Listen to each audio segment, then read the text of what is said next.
Salut Quartier Général, c'est Jordan. Je suis dans un endroit qui est extrêmement creepy, qui se situe au 454 avenue Beaumont. Ça, c'est en plein cœur du Milex. Et je suis avec Marie-Ève Milot et Laurence Dauphinet, deux comédiennes qui vont jouer en anglais et en français dans un spectacle qui s'appelle Local B, B-Unit 1717. Je vais pas le dire 3 fois.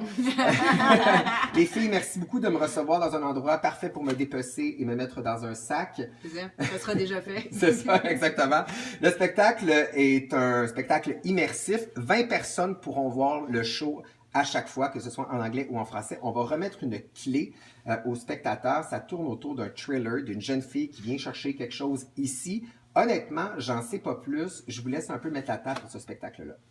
Ben oui, donc en fait, pour la première partie du spectacle, le public est invité à entrer dans le hall du lieu d'entreposage où on est. Et puis, pour la deuxième partie, en fait, on descend en bas et chaque spectateur va aller dans sa propre unité individuelle pour entendre le reste du spectacle à travers des monolithes mystérieux, d'où le son ressort. Et on a accès donc à la voix du personnage et au bruitage sonore qui se passe autour d'elle en direct. C'est vraiment un cinéma pour l'oreille. C'est comme ça que notre metteur en scène, Geneviève Blais, appelle ça.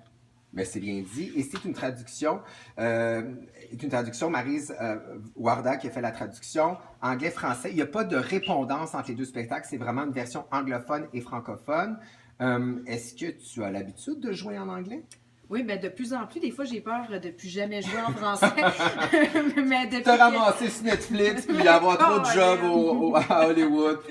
Non, mais c'est génial, tu sais, c'est quelque chose que j'ai longtemps voulu, puis là, ça se produit.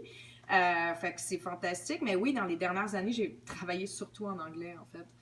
Puis là, c'est dans une pièce de Erin Shields, qui est une auteure canadienne-anglaise qui a est de Montréal. Carrière. Mais en fait, qui vit maintenant à Montréal depuis quelques années. Et puis, donc, c'est génial, tu sais, de pouvoir jouer son œuvre dans la langue originale et traduite pour que le public montréalais francophone arrive à découvrir aussi et puis que les anglophones puissent continuer à la suivre. Honnêtement, si vous n'êtes pas trop terrorisé ou encore en vue, vous pouvez faire les deux spectacles. Marie-Ève, je te pose la question, c'est qui cette fille-là? C'est quoi ce personnage-là? Trop mystérieux, je dois dire, selon le communiqué de presse. C'est vrai. Je dirais que c'est une femme qui arrive à un point charnière de sa vie, qui est un soir de grand vide, en fait, de grand vertige.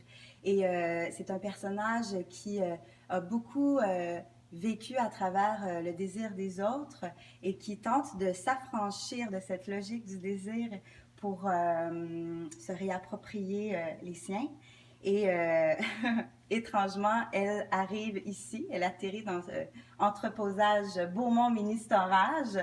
Et oui, voilà.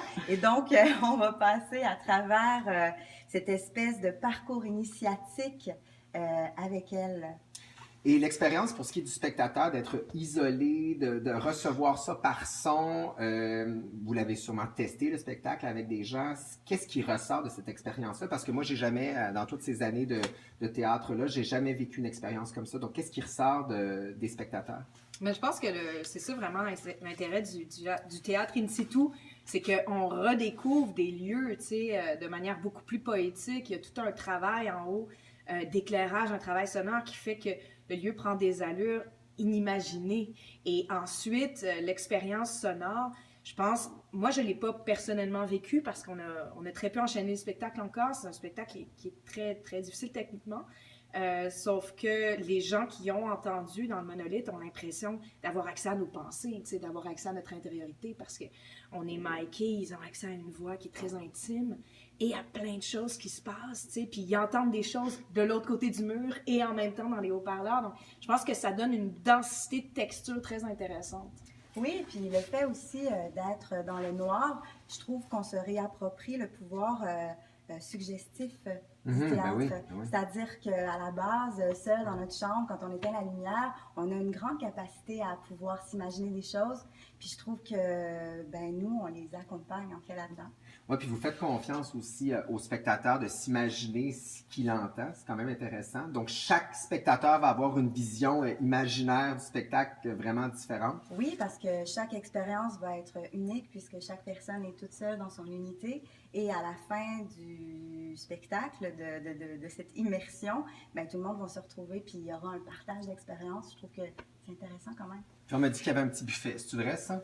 Ah, on peut rien Surprise, promettre. surprise. Je termine en vous posant la question, au niveau du jeu, de devoir jouer essentiellement pour l'audio, qu'est-ce que ça a changé chez vous en tant que jeu, en fait? Qu'est-ce que ça a changé? Ben, en fait, ce qui nous aide énormément, c'est de pouvoir déjà avoir un retour sonore. Parce qu'on a répété longtemps sans retour sonore et ça, c'était excessivement difficile de devoir imaginer comment ça sonne. Mais là, maintenant, on a un retour sonore et je te dirais que la plus grande difficulté, c'est de devoir jouer pour le son, donc pour les gens qui ne nous entendent pas en live, qui sont loin, mais pour les gens qui sont juste derrière le mur aussi, qui ne nous entendent pas à travers les haut-parleurs, parce qu'on s'amuse avec ça aussi. Tu sais, on éteint des haut-parleurs, on les rallume, on les éteint, donc, pour qu'il y ait vraiment tu sais, un jeu qui se fasse à ce niveau-là. Donc, c'est un show qui est très technique, qui est très intimiste, qui est tout ça en même temps. C'est un grand défi, je pense. Ouais, vraiment. Moi, ce que je trouve intéressant comme interprète, c'est de découvrir ce qu'est de ne pas être regardé.